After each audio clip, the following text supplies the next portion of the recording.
Hello everyone, welcome to Eklavya study point and I am Sachin. और आज की इस वीडियो में हम सभी क्लास 12 की हिंदी से जो अंतरा बुक है और चैप्टर है दूसरा देवदास, इसकी इजी समरी देखने वाले हैं और आपको नोट्स भी प्रोवाइड किए जाएंगे विद पीडीएफ। तो चलिए वीडियो को स्टार्ट करते हैं। और 2023-24 सेशन के स्टूडेंट्स के लिए ये वीडियो काफ़ी ज़्यादा हेल्पफुल है। तो चलिए फिर आगे बढ़ते हैं। एंड आपसे छोटी सी रिक्वेस्ट है कि आप सब प्लीज़ मुझे इंस्टाग्राम पर फॉलो कर लें। मेरा यूज़र नेम आप सभी के सामने लिखा हुआ है। और अगर आपको पीडीएफ नोट्स डाउनलोड करने हैं तो आप class 12 ESP new group search मार के पीडीएफ नोट्स को डाउनलोड कर सकते हैं। तो सबसे पहले मैं आपको एक इंट्रोडक्शन देता हूँ। दूसरा देवदास जो हमारा आज का ये चैप्टर है, इसके जो राइटर हैं उनका नाम है ममता कालिया जी। ठीक है, तो उन्होंने ये यंग एज में जो अट्रैक्शन होता है, जो भावनाएं होती हैं, जो इमोशंस, जो फीलिंग्स होती हैं लड़का और लड़की के बीच, उसको यहाँ पे बहुत ही सुंदर तरीके से दर्शाया है। ठीक है, और ये कहानी जो है ये दिल के अंदर जब पहली बारी एकदम से जब लोग मिलते हैं, ठीक है, लोग जब आपस में मिलते हैं तो जो हलचल होती है और काफ़ी ज़्यादा जो मन में बातें होती हैं वो यहाँ पे दिखाया गया है। ठीक है, और यहाँ पे ये भी बताया गया है कि जो प्रेम होता है वो कभी भी ये नहीं देखता कि कब होना है, यानी कि समय और स्थिति का पता नहीं चलता। ठीक है, जब प्रेम होता है तो सबसे पहला यहाँ पे जो सीन दिखाया गया है वो हर की पौड़ी का है, यानी कि हरिद्वार के अंदर ये जगह है, गंगा जी की आरती वहां पर हो रही होती है। शाम का समय था तो हर की पौड़ी पर गंगा जी की आरती का दृश्य बहुत ही अच्छा चल रहा था। सभी वहां पे खड़े थे और हर हर महादेव, गंगे मैया के नारे वहां पर लगाए जा रहे थे। भक्तों की बहुत भीड़ थी और फूलों के दोने इस समय 1 रुपए के बदले 2 रुपए के हो जाते हैं, क्योंकि बहुत भीड़ आती है तो उसका भी रेट बढ़ जाता है। तो भक्तों को इससे कोई शिकायत भी ऐसी खास नहीं होती। आरती के समय होता क्या है, बहुत सारे दीप जलते हैं। पंडित अपने आसन से उठकर खड़े हो जाते हैं, जैसा आपको फोटो में दिख रहा होगा, और हाथ में अंगोछा लपेटकर 5 मंजिली नीलांजलि को पकड़ते हैं। ये जो आपको दिख रहा होगा 5 मंजिले, 1 2 3 4 5, ठीक है, इसको पकड़ के वो आरती करना स्टार्ट करते हैं। अब आगे क्या होता है, घंटे घड़ियाल बजने लगते हैं। लोग अपनी फूलों की छोटी छोटी कश्तियों को गंगा की लहरों पर तैराते हैं। ठीक है, आपने अगर देखा होगा हरिद्वार में, तो गंगा पुत्र जो होते हैं, ठीक है, वो क्या करते हैं कि लता मंगेशकर के गाने भी वहां पर चल रहे होते हैं। गंगा पुत्र यानी कि जो लोग गोते लगाते हैं नदी में, जो सिक्के डालते हैं, लोग उस सिक्के को निकाल के आते हैं। इसके अलावा ओम जय जगदीश हरे जी का जो भजन है वो चल रहा होता है लता मंगेशकर जी की आवाज में। और वहीं पे ज्यादातर औरतें, बच्चे सभी नहा रहे होते हैं, गंगा स्नान कर रहे होते हैं।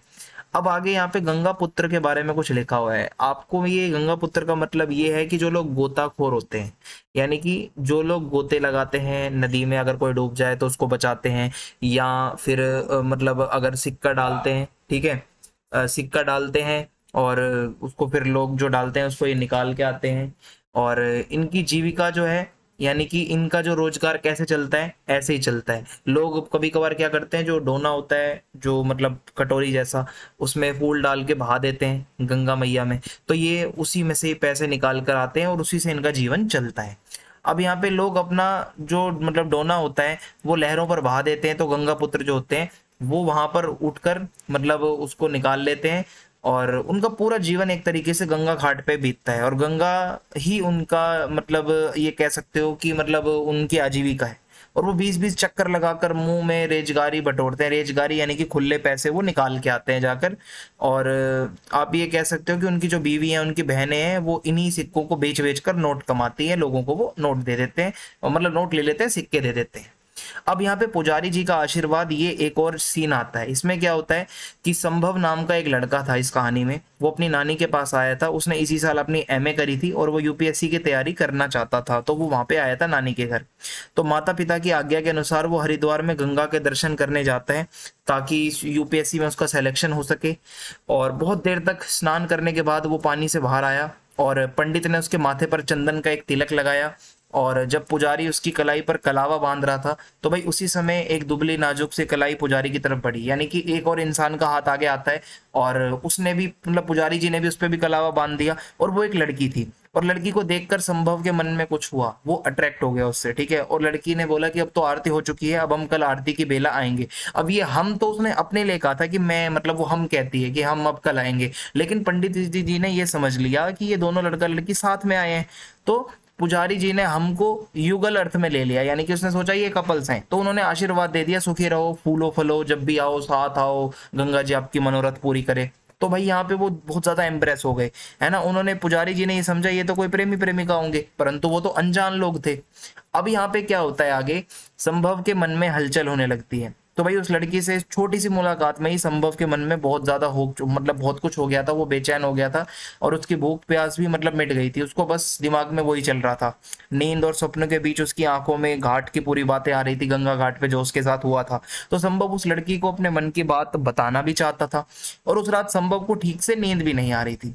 अब क्या हुआ, उसकी आंखों में उस लड़की की छवि बस गई थी। ये समझ लो कि वो उसी को ही सोचा जा रहा था। वो उन प्रश्नों के बारे में सोच रहा था जिन्हें वो उसके मिलने पर कहने वाला था। उसने पहले ही क्वेश्चन बना लिए थे, जब मैं अब उससे मिलूंगा तो ये सारी बातें उससे करूंगा।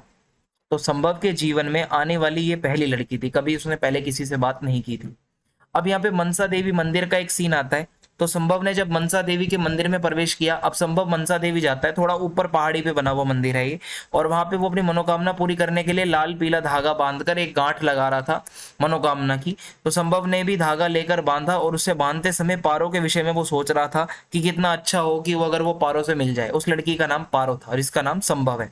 तो संभव जो है भाई वो मनसा देवी जाने के लिए केबल कार में बैठा। केबल कार यानी कि जो जमीन से ऊपर पहाड़ तक जाने के लिए वो डोलियां से चलती हैं, केबल कार, ठीक है। उसमें वो बैठा और गुलाबी, और अब उसे गुलाबी रंग ही अच्छा लग रहा था और सबके हाथ में चढ़ावा देखकर वो दुखी था कि वो चढ़ावे की थाली खरीद कर नहीं लाया, ठीक है। उसने मतलब या चढ़ावा प्रसाद वगैरह खरीदी नहीं थी।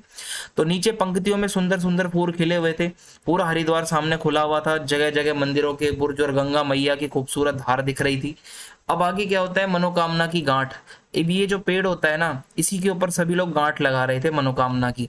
तो कुछ ही क्षण बीते थे, उसकी मुलाकात पारो से हो गई भाई। अब जैसा उसने चाहा वैसा ही हो गया और पारो के मन की दिशा भी बहुत ज्यादा वो भी अट्रैक्ट थी। तो वो ये सोच रही थी कि ये कैसा संयोग है भाई, इतनी भीड़ होने पर भी वो दोबारा उसी लड़के से मिल गई, ठीक है, अचानक मुलाकात हो गई। तो भाई पारो का संभव से इस प्रकार मिलना उसके अंदर गुदगुदी सी पैदा कर रहा था। और पारो को ये लगता है कि मनोकामना की गांठ भी कितनी अनूठी होती है कि अभी बांधो और तुरंत फल मिल गया, ठीक है। और वो फूल ही नहीं समा रही थी, यानी कि वो बहुत खुश हो रही थी और वो स्वयं को बहुत भाग्यशाली, बहुत लकी समझ रही थी, क्योंकि देवी माँ ने उसकी मनोकामना इतनी जल्दी पूरी कर दी, उस लड़के से दोबारा मिलवा दिया। तो संभव भी मन में पारो से मिलन के लिए मनोकामना पाले हुआ था। वो भी चाहता था कि जल्द से जल्द मैं पारो से फिर मिलूं और उसे इस मिलन की आशा तो थी, परंतु उसे ये नहीं पता था कि मनोकामना की जो उसने गांठ लगाई थी वो इतनी जल्दी पूरी हो जाएगी, ऐसा नहीं पता था उसे। तो जब उसने अचानक प्रकट हुई पारो को देखा तो उसने यही सोचा कि हे ईश्वर, मैंने कब सोचा था कि मनोकामना का इतनी जल्दी शुभ परिणाम भी मिल जाता है, ठीक है। तो दूसरा देवदास जो था, ये ऐसी एक मिलन की कहानी थी कि कैसे पहले तो दोनों मिलते हैं तो आपस में इतनी बात नहीं हो पाती, तुरंत जब वो वहां पे जाते हैं उसके कुछ समय बाद मनसा देवी, तो वहां पे उनका एक बार फिर से मिलन हो जाता है। तो ये दूसरा देवदास जो शीर्षक है ये बहुत ही अच्छा है।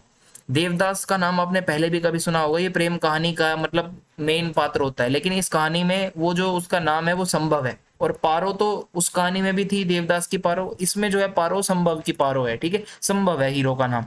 तो वैसे यहाँ देवदास शब्द जो है वो प्रतीकात्मक रूप में लिया गया है। देवदास उसे कहा जाता है जो अपनी प्रेमिका को पागलपन की हद तक प्यार करता है, यानी कि देवदास कौन होता है, जो अपनी प्रेमिका से बहुत प्यार करे। तो संभव भी पारो को बहुत प्यार करता था और उसने बहुत मन्नतें मांगी थी कि वो दोबारा उससे मिले, और ऐसा हुआ भी, वो दोनों वापस मिले भी। तो ये जो शीर्षक है, जो टाइटल है, ये बहुत अच्छा है। तो ये हमारी छोटी सी स्टोरी थी, शॉर्ट समरी थी। अगर आपको समझ में आई हो तो आप चैनल को सब्सक्राइब करना ना भूलें, ज्यादा से ज्यादा वीडियो को शेयर करें और वीडियो को लाइक करें। जय हिंद, जय भारत।